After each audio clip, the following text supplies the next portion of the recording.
Good morning everyone. पिछले session में क्या पढ़े थे उसको सबसे पहले हम लोग रिकैप करते हैं। उसके बाद आज का सेशन को स्टार्ट करेंगे। तो पिछले सेशन में जैसे आपने देखा था कि हम लोगों ने इमेज टैग के बारे में पढ़ा था।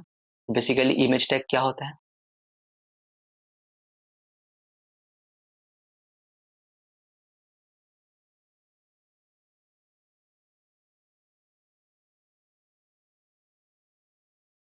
ओके, इमेज टैग के बारे में पढ़ा था कि इमेज टैग क्या होता है। उसके बाद हम लोगों ने बीआर टैग के बारे में पढ़ा था।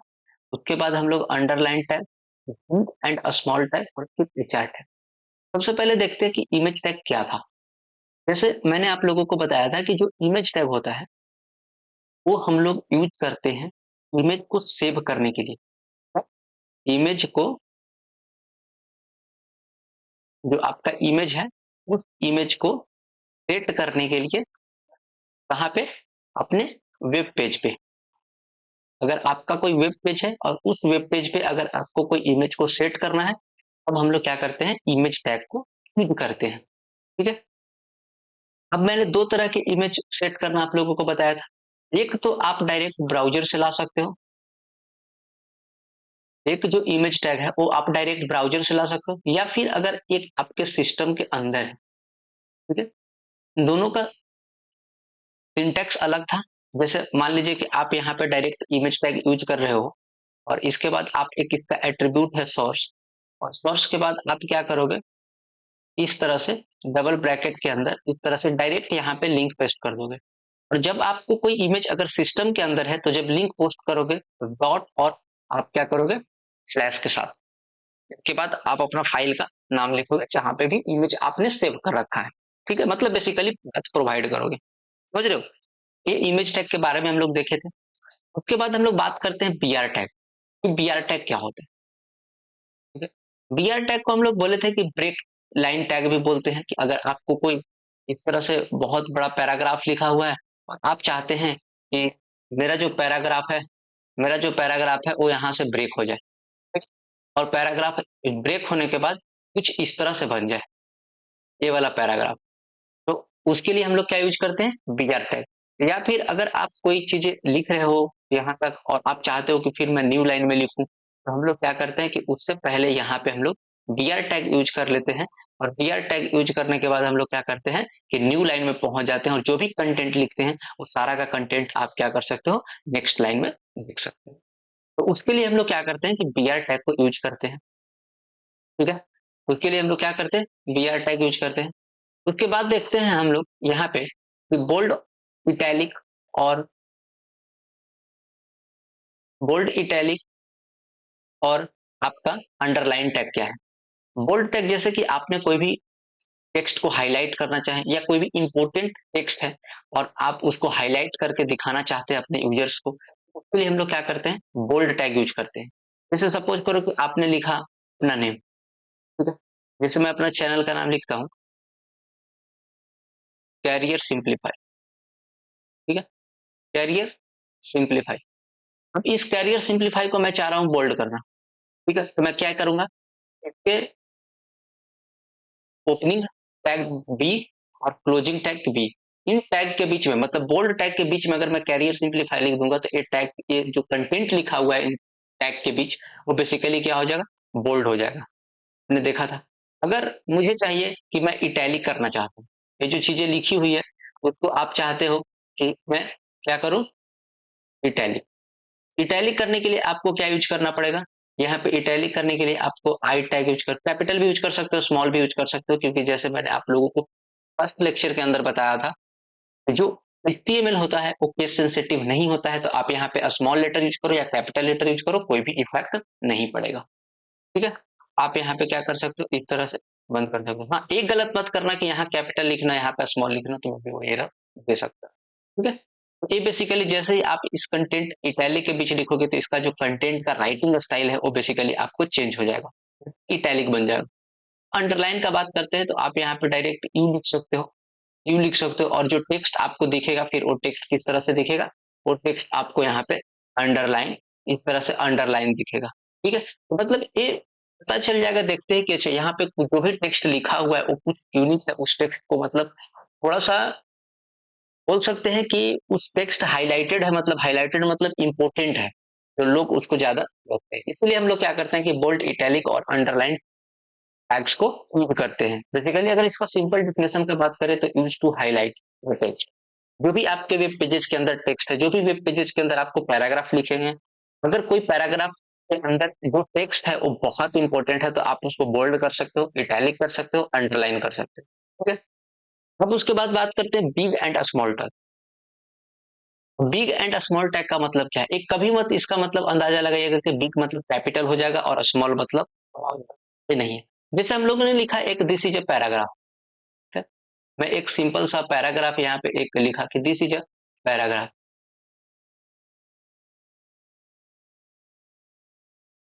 ठीक है? अब मैंने लिखा दिस इज पैराग्राफ, अब मैं क्या चाहता हूँ कि यहाँ पे जो दिस है वो थोड़ा सा एज टेक्स्ट लिखा हुआ है यहाँ तक, इन टेक्स्ट से क्या दिखे, लार्ज दिखे, मतलब बिग दिखे। तो हम लोग क्या करेंगे कि वहां पे बिग टैग के बीच में इसको दिस को लिख देंगे। ये क्या होगा, ये जो टेक्स्ट लिखा हुआ है, टेक्स्ट का राइटिंग स्टाइल है, उससे थोड़ा सा आपको बड़ा दिखेगा, इसको बोलते हैं बिग टैग। ठीक है, बिग टैग यूज कर सकते हो। अगर आप चाहते हो कि ये जो ए है मेरा, ये जो है वो क्या हो, छोटा दिखे, ये जो है वो क्या, छोटा दिखे। अब क्या करोगे कि एक इस ए को स्मॉल टैग के अंदर यूज कर दोगे, तो जो भी आप इसके लिखा हुआ यहाँ पे है उसके कंपेरिजन में क्या होगा कि ये आपको स्मॉल दिखेगा। ठीक है, तो यही यूज था बिग और स्मॉल टैग। अब बात करते हैं हम लोग लास्ट, ओरिजेंटल एचआर टैग। ठीक है, एचआर टैग जिसको ओरिजेंटल भी बोलते हैं, क्यों बोलते हैं उसको मैं बता रहा हूँ। और इसको मैंने आप लोगों को बताया था कि बहुत सारे एट्रीब्यूट्स होते हैं। जैसे मैंने एक एट्रीब्यूट्स आपका कलर बताया था, एक आप एट्रीब्यूट विथ देखे थे, और मैंने कुछ आपको एक वेबसाइट का नाम बताया था, एमडीएन डॉक्यूमेंटेशन। ठीक है, आप वहां पे जाकर सारे टैग्स के जो भी जितने ज्यादा एट्रीब्यूट्स आप पढ़ोगे उतना आपका वेब डेवलपमेंट जो होगा वो स्ट्रांग होगा। क्योंकि मैं यहाँ पे हर एक चीज नहीं बता, अगर बताने चलो हर एक टैग्स हर एक एट्रीब्यूट को बहुत टाइम लगेगा। ठीक है, लेकिन हाँ जो इंपॉर्टेंट टैग्स हैं, जो इंपॉर्टेंट एट्रीब्यूट है, मैं उन सारे एट्रीब्यूट्स के बारे में, उन सारे टैग्स के बारे में बात करूंगा। लेकिन अगर आप चाहते हो कि अगर आपको और डेवलपमेंट कैरियर बेटर हो, तो आप डॉक्यूमेंटेशन, एमडीएन डॉक्यूमेंटेशन कुछ नहीं करना है आपको। जैसे एचआर टैग के बारे में जाना, तो एचआर एट्रीब्यूट एमडीएन, ठीक है, एचआर टैग एमडीएन आप इंटर करोगे तो उसका एक पूरा का पूरा डॉक्यूमेंटेशन खुलेगा और आप वहां से पढ़ सकते हो। वहां पे बहुत सारे एग्जाम्पल्स भी दिए हुए रहते हैं, जिसकी हेल्प से आप क्या कर सकते हो, बहुत सारे नए चीज को सीख सकते हैं। ठीक है, तो अब हम लोग बात करते हैं सबसे पहले यहाँ पे एचआर टैग का। देखो एचआर टैग मैंने क्या बोला था कि अगर सपोज करो कि आप बहुत सारी चीजें लिखते जा रहे हो, लिखते जा रहे हो, कंटिन्यूअसली लिखते जा रहे हो, और आप क्या चाह रहे हो, मैं एक बीच में लाइन चाहता हूँ जहां से मुझे पता चले कि उसके बाद दूसरा टॉपिक आ रहा है। समझ रहे हो? ठीक है, आप क्या करोगे कि यहाँ पे आपने एक एचआर यूज कर लोगे, एचआर एचआर यूज कर लोगे। जैसे ही आप एचआर यूज करोगे तो आपको कुछ इस तरह से एक हॉरिजेंटल लाइन दिखेगा, सॉरी, इस तरह से आपको एक हॉरिजेंटल लाइन दिखेगा। बेसिकली वो डिवाइड कर देता है आपको कि आप यहाँ से मतलब ऊपर है और यहाँ से नीचे है, समझ लो, तो उसको हम लोग एचआर टैग बोलते हैं। ये था पिछले सेशन में हम लोगों ने पढ़ा था कि इमेज टैग क्या होते हैं, बीआर टैग क्या होता है, बोल्ड, इटैलिक, अंडरलाइन क्या होता है, बिग एंड स्मॉल टैग्स क्या होता है, और एचआर टैग्स क्या होता है। आई होप आपको सारे कॉन्सेप्ट फिर से मेमोराइज हो गए होंगे। आज के लेक्चर को हम लोग अब शुरुआत करते हैं। आज के लेक्चर में हम लोग ज्यादा नहीं, बस 3 टैग्स के बारे में पढ़ेंगे। सब script tag, super script tag और प्री टैग बहुत इंपॉर्टेंट है। इंपॉर्टेंट इसलिए है कि कुछ कुछ ऐसे चीजें होते हैं जो कि आप अपने कीबोर्ड से टाइप नहीं कर सकते हो। तो आज उन्हीं प्रॉब्लम्स को हम लोग दूर करेंगे। मतलब बेसिकली क्या, किस तरह से अगर जो चीजें हम कीबोर्ड से टाइप नहीं कर पाए, अगर मुझे वेबसाइट के अंदर दिखाना हो तो मैं कैसे दिखाऊंगा। ठीक है, तो हम लोग सबसे पहले अपना स्टार्ट करते हैं सबस्क्रिप्ट टैग से कि सबस्क्रिप्ट टैग होता क्या। ठीक है, बेसिकली डिफिनेशन गलत है, यूज टू डिस्प्ले टू 100, ये डिफिनेशन, ये इसको याद नहीं करोगे, ये एचआर टैग का डिफिनेशन है।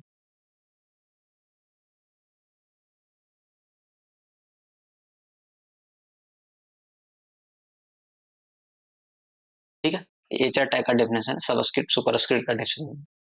ठीक है, चलो, गलती से पीपीटी बना बना दिए हैं कोई।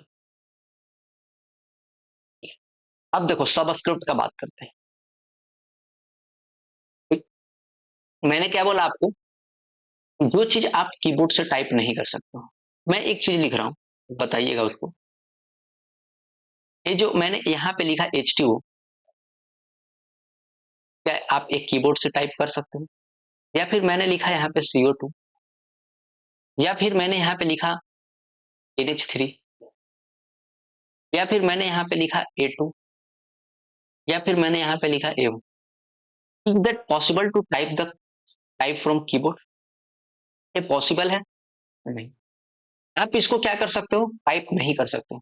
जैसे सपोज करो बहुत सारे रिएक्शंस होते हैं, जैसे मैंने यहाँ पे ले लिया H2+O2, तो क्या बनता है H2, ठीक है, H2O 2, और यहाँ पे 2, इस तरह से बैलेंस कर दिया। क्या ये चीज जो लिखा मैंने यहाँ पे, अभी ये चीज आपको जो दिख रहा है रिएक्शन, क्या ये रिएक्शन आप कीबोर्ड से टाइप कर सकते हो? ये जो रिएक्शन मैंने यहाँ पे लिखा, क्या ये आप रिएक्शन कीबोर्ड से टाइप कर सकते हो? नहीं कर सकते, क्योंकि आप H2 इस तरह से लिख ही नहीं पाओगे, O2 इस तरह से लिख ही नहीं पाओगे, H2। तो सपोज करो कि अगर कोई वेब पेज बनाया जिसमें आपको केमिस्ट्री का यूज है, ठीक?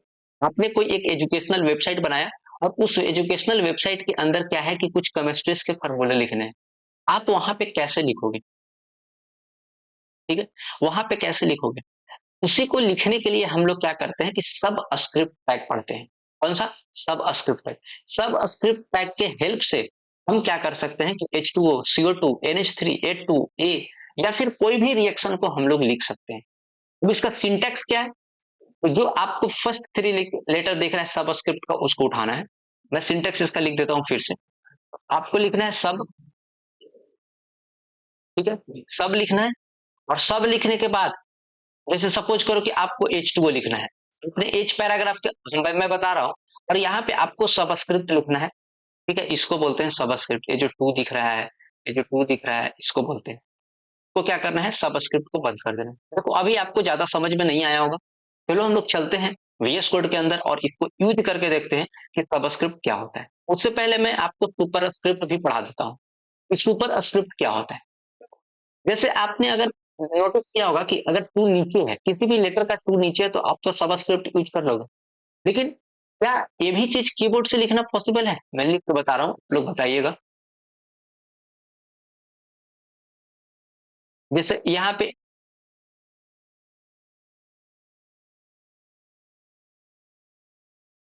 A² B²,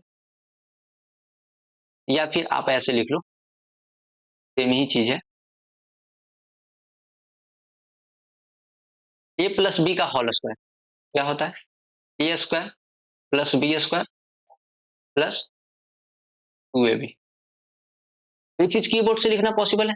यहाँ पे मैंने जो भी, सपोज करो कि आपने पावर बोला, पावर जो नीचे आ रहा था, लेकिन यहाँ पे पावर ऊपर आ रहा था, तो क्या ये चीज आप कीबोर्ड से लिख पाओगे? नहीं लिख पाओगे। इसी चीज को लिखने के लिए हम लोग क्या करते हैं, स्क्रिप्ट यूज करते हैं, और इसका भी सेम सिंटेक्स है, सुप, ठीक है, या सब बोल सकते हो, सब और सुप, ठीक है। तो मैं इसको VS कोड पे ले चलता हूँ और इसको प्रैक्टिकल में लिख के बताता हूँ किस तरह से आप इसको यूज करो, ठीक है। तो हम लोग यहाँ पे VS कोड को ओपन कर लेते हैं,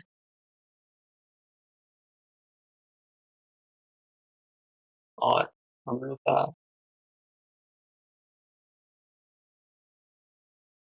क्या नाम से मैंने सेव किया था, कैरियर सिंप्लीफाई। और कैरियर सिंप्लीफाई के अंदर आज हम लोगों का क्या है, डे,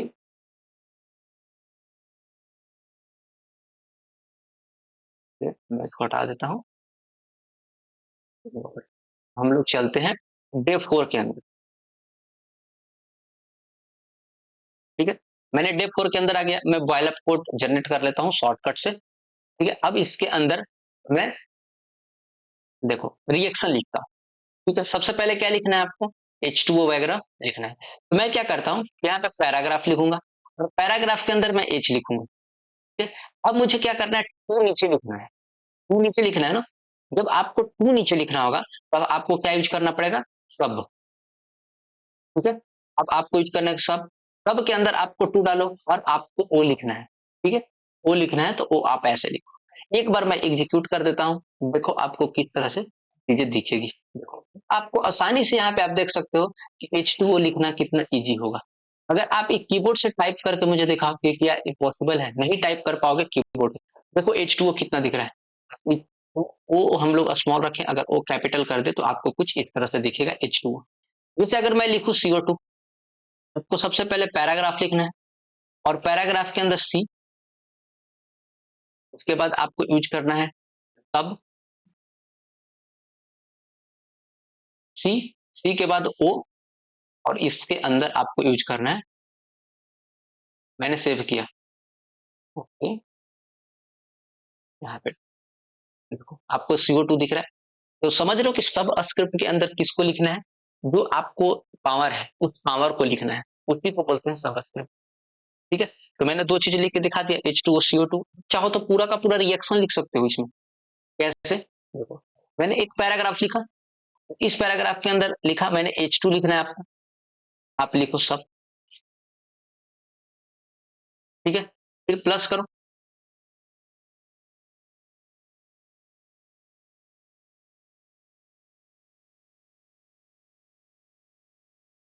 समझ रहे हो। मैं इसलिए लिख के दिखा रहा हूं ताकि आप इसको अच्छे से फैमिलियर हो जाओ।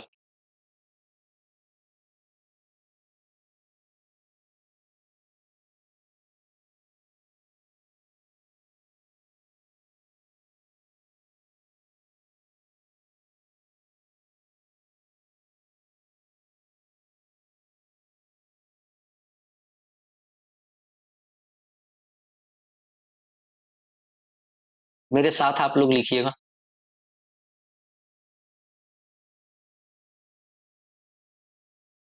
देखो H2O2 और 2H2, आप इसको बैलेंस भी कर सकते हो। देखो तो पूरा का पूरा एक रिएक्शन हो गया, H2 प्लस O2 और 2H2O। इस तरह से जब भी आपको रिएक्शन अगर किसी भी वेब पेजेस के अंदर या कुछ इस तरह से आपको लिखने हैं, आप उसके लिए क्या यूज कर सकते हो, सबस्क्रिप्ट। तो बात करते हैं सुपर स्क्रिप्ट का। सुपर स्क्रिप्ट मैंने क्या बोला कि अगर आपको पावर ऊपर करना है तो हम लोग उसके लिए क्या करते हैं, सुपर स्क्रिप्ट यूज करते हैं। ठीक है, सुपर स्क्रिप्ट यूज करते हैं। तो कैसे, सिमिलर तरीका है। जैसे सपोज करो कि मैं ए प्लस बी का होल स्क्वायर लिखता हूँ, या फिर मैं ए को डायरेक्ट करता हूँ, जैसे इस तरह से, देखो कोई ए स्क्वायर हो गया। आप इसी तरह से सिमिलर लिख सकते हो। जैसे मैं एक फॉर्मूला लिख देता हूँ, सबसे पहले आप ए लिखो,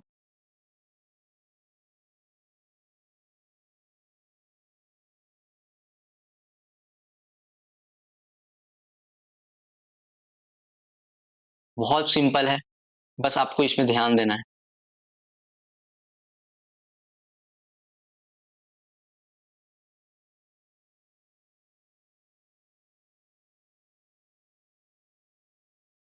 ओके, हम लोग थोड़ा सा गलती कर दिए।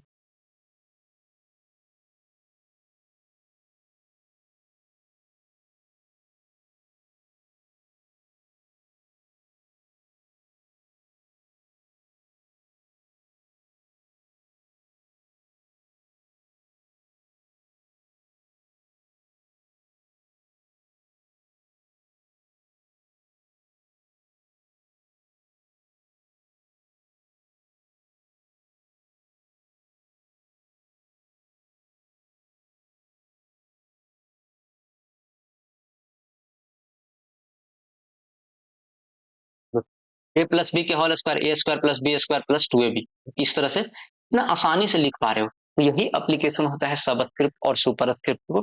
आई होप आपको ये दोनों टैग्स के बारे में समझ में आया होगा और आइडिया लगा होगा कि हम लोग क्यों इसको यूज करते हैं। ठीक है, अब हम लोग एक बात करते हैं प्री टैग। प्री टैग क्या है, प्री टैग से पहले मैं बताता हूं आपको पैराग्राफ टैग। प्री टैग से पहले हम लोग बात करते हैं यहाँ पे पैराग्राफ टैग का। देखो पैराग्राफ टैग,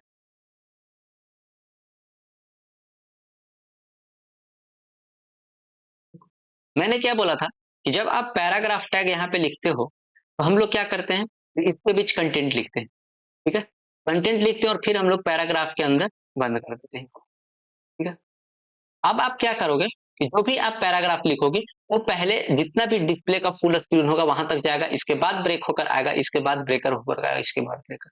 अगर आप चाहते हो कुछ इस तरह से, जैसे अगर मैं पैराग्राफ में चाहता हूं तो कुछ इस तरह से लिखूं कि है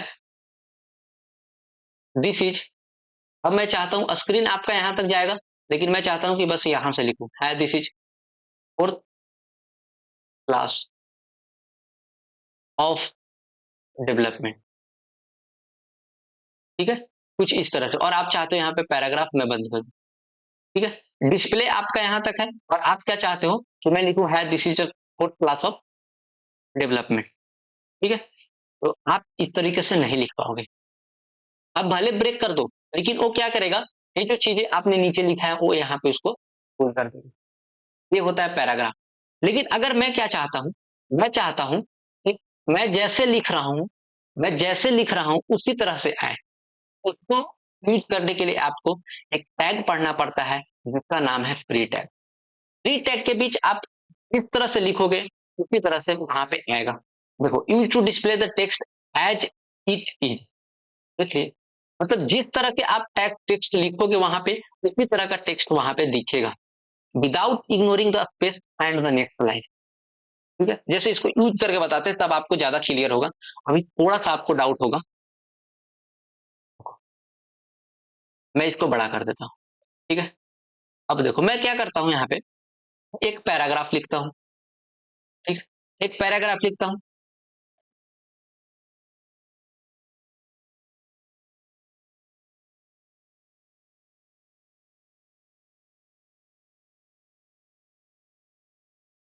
देखो इस तरह से पैराग्राफ लिखा, और ये पैराग्राफ यहाँ तक गया, गया यहाँ तक, ठीक है? अब मैं इसको सेव करता हूँ,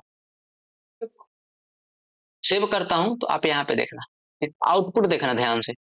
इसका आउटपुट क्या हुआ, देखो, तो पहले फुल स्क्रीन गया और फिर यहाँ तक ही चला गया, चला गया।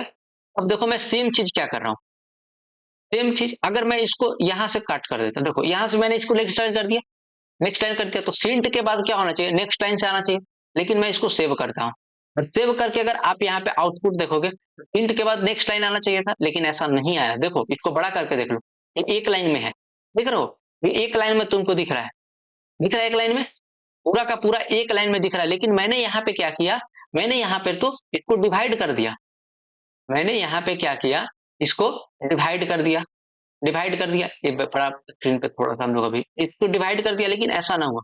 लेकिन मैं इसी सेम चीज को क्या करता हूँ, सेम चीज को अगर फ्री टैग के अंदर, फ्री टैग के अंदर मैं लिखूं, देखो सेम चीज को फ्री टैग के अंदर लिखूं, और मैं इलीट के बाद क्या करता हूँ, नेक्स्ट लाइन कर देता हूँ और इसको सेव कर देता हूँ। आप अगर यहाँ पे जाओगे और देखो, जाओगे यहाँ पे और इसको देखोगे तो इलीट के बाद वो नेक्स्ट लाइन आ गया, लेकिन यहाँ पे ऐसा पॉसिबल नहीं था। अगर ऐसा पॉसिबल रहता तो सिंट के बाद क्या था, ये नेक्स्ट लाइन आता, लेकिन ऐसा पॉसिबल पैराग्राफ टैग में नहीं है, और ये पॉसिबल है प्री टैग के अंदर। मतलब प्री टैग के अंदर आप जैसे लिखोगे, प्री टैग के अंदर आप जैसे लिखोगे वैसा टेक्स्ट आपको अपने ब्राउजर्स पे दिखेगा, अपने वेब पेज पे दिखेगा, समझ लो, मतलब जो भी फॉर्मेट लिखोगे उस फॉर्मेट में आपको वहां पे दिखेगा। और लेकिन पैराग्राफ में आप कुछ भी फॉर्मेट लिखो वो सब एक लाइन में आपको दिखेगा, पूरा विंडोज, जितना विंडोज का लेंथ है उतना तक दिखेगा, उसके बाद वो ब्रेक होना शुरू होगा। तो यही डिफरेंस होता है पैराग्राफ और प्री टैग के अंदर। आई होप आपको आज तीनों टैग्स के बारे में समझ में आया होगा, और तीनों टैग्स का एप्लीकेशन समझ में होगा, और तीनों टैग्स बहुत इंपॉर्टेंट है। सबसे पहले मैंने पढ़ा है सबस्क्रिप्ट, उसके बाद मैंने पढ़ा है सुपरस्क्रिप्ट, उसके बाद मैंने पढ़ा है प्री, और प्री टैग और पैराग्राफ टैग के बीच डिफरेंस बताया, क्योंकि जब आप इंटरव्यू में बैठोगे तो एक क्वेश्चन आपसे पूछा जा सकता है कि प्री टैग और पैराग्राफ टैग में क्या डिफरेंस रहता है। ये तो बहुत इजी क्वेश्चन है, लेकिन कभी कभी इंटरव्यू में बहुत इजी क्वेश्चन भी पूछे जाते हैं, ठीक है? तो आज इस सेशन को हम लोग यहीं पे खत्म करते हैं,